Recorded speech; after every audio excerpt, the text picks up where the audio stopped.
Hello friends, I am Priyanka and you are watching Priyanka's teaching.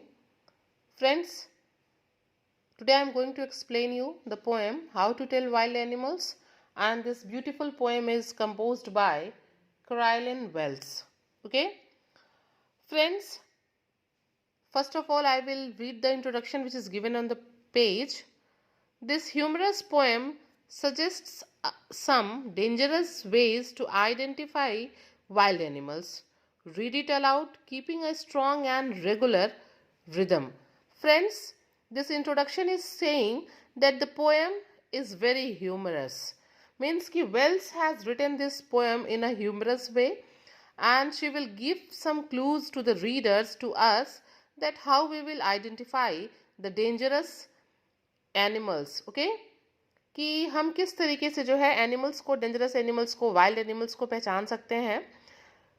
Poet ने इस poem में explain किया है and she has explain the things in a very humorous way.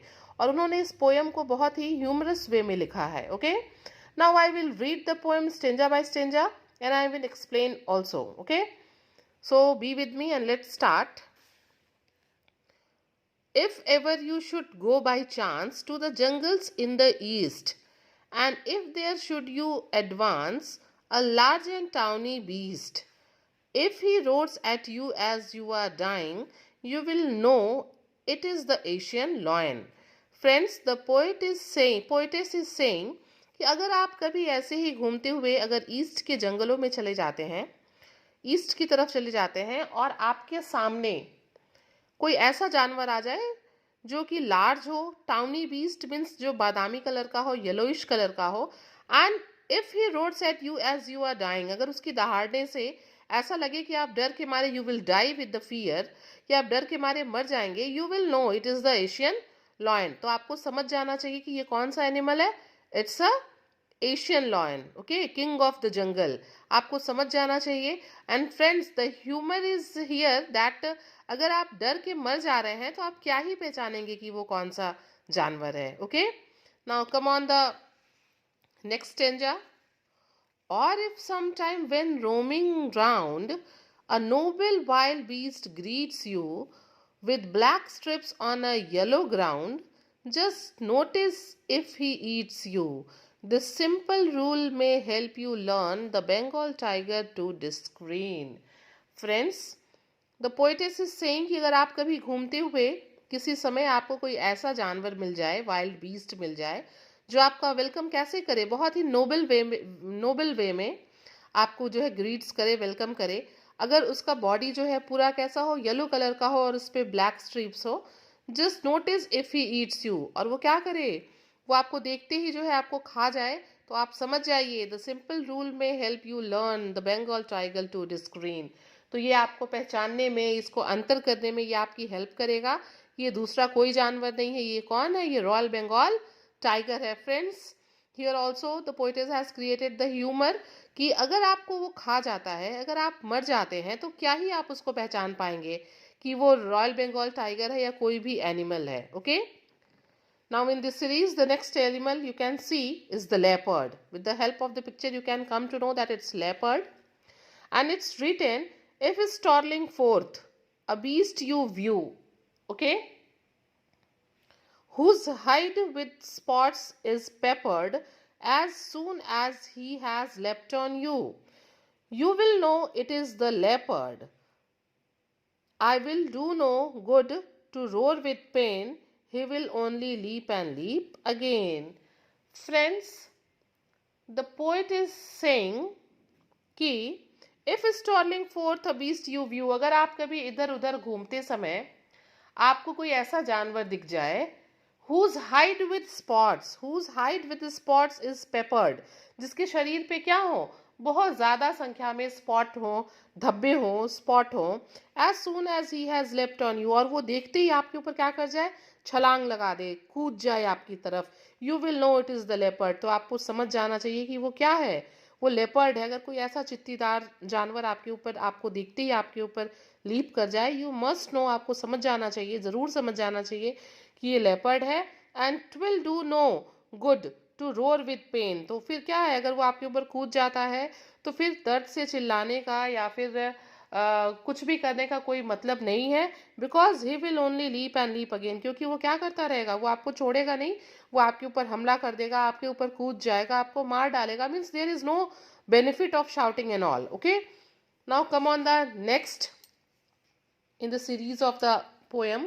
The next stanza and the next animal is, you can see in the picture, if when you are walking round your yard you meet a creature there who hugs you very very hard, be sure it is a bear. If you have any doubts, I guess he will give you just one more cares. Friends, in this stanza the poet is saying कि अगर कहीं इधर उधर आपको अपने yard में घूमते समय अगर कोई ऐसा क्रिएचर मिल जाए who hugs you very very hard, जो आपको क्या करे, बहुत ज़ोर से बहुत टाइट हग दे दे. You are knowing one thing that bear hug जो है वो बहुत ही एक फेमस फ्रेज है. Who hugs you very very hard, be sure it is a bear. तो आप अगर आपको कोई ऐसा एनिमल मिल जाए जो आपको पकड़ के बहुत टाइट हग दे दे, तो आप समझ जाइए वो बियर है. क्योंकि ये क्या होता है, ये बियर्स के अटैक करने का एक तरीका है. वो अपने प्रे को तब तक बहुत ज़ोर से टाइटली हग किए होते हैं जब तक कि उसकी डेथ ना हो जाए. If you have any doubts it guess he will give you just one more cares. अगर मतलब अब कोई डाउट करने वाली यहाँ बात नहीं है, अगर कोई आपको सॉफ्ट टच देता है या ऐसा हक देता है तो आप समझ जाइए कि it's bear only. Okay, now come on the next stanza.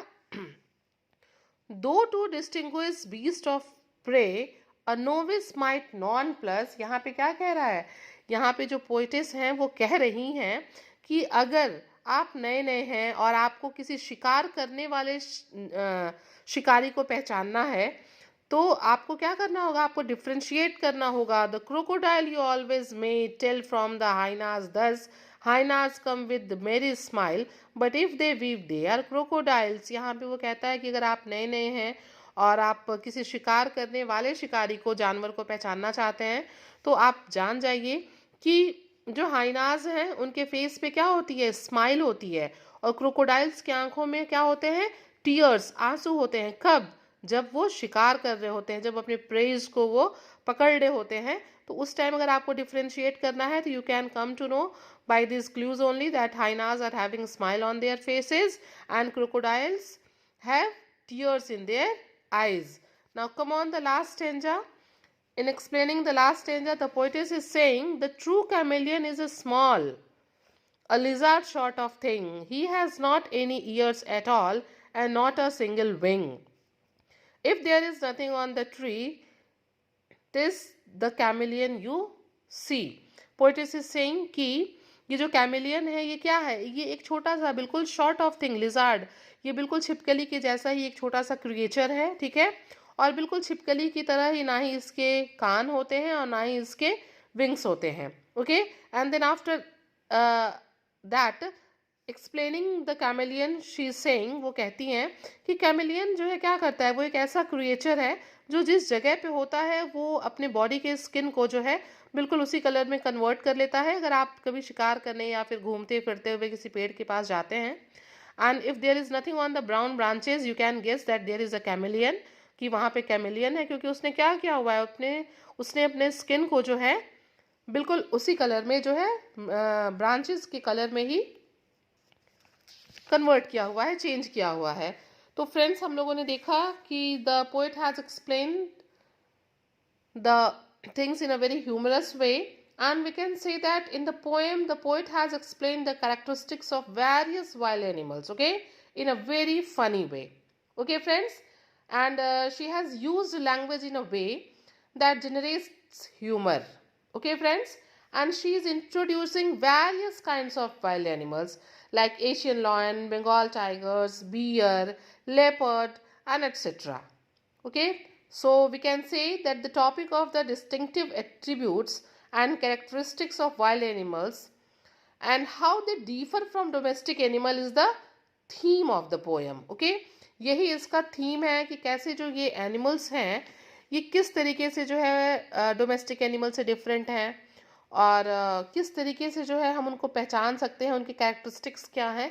So this is the theme of the poem. And friends, if you like the poem, please do share to others, and very thank you for watching.